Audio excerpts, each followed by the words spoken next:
যেহেতু এই রাজ্য সরকার অপদার্থ রাজ্য সরকার, তার ডিসি এই যে পঞ্চায়েত নির্বাচনে এই রাজ্যের নাগরিকরা তার প্রার্থীপদ জমা দেওয়ার জন্য যিনি নিরাপত্তা দিতে পারেন না,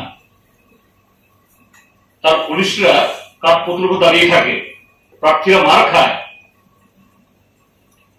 আজকে মনোনয়ন পত্র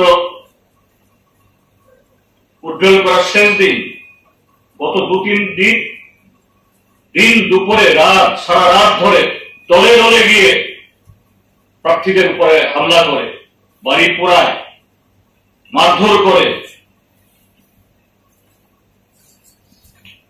এই সরকারের পুলিশ, এই ডিজির পুলিশ কোন ভূমিকা নিতে পারে না।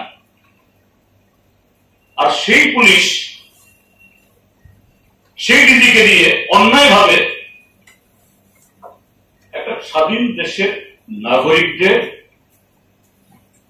তার রাজ্যে এবং সেই রাজ্যের বিধানসভার যারা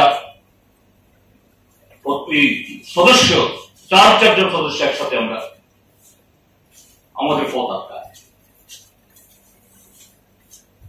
এই রাজ্যে আর কোন গণতন্ত্র আছে? সংবিধান আছে, নাগরিকদের অধিকারও বলণ্ঠিত এবং জনপ্রতিনিধিদের অধিকারও বলণ্ঠিত।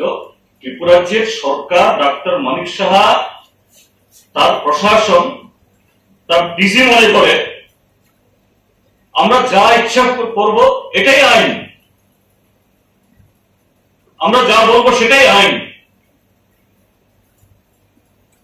একটা অরাজকতা, বর্বরতা, সংবিধানের উপর বলাৎকার, আমাদের নাগরিক অধিকার, মৌলিক অধিকারের উপরে হস্তক্ষেপ এইভাবে সেখানে করছে।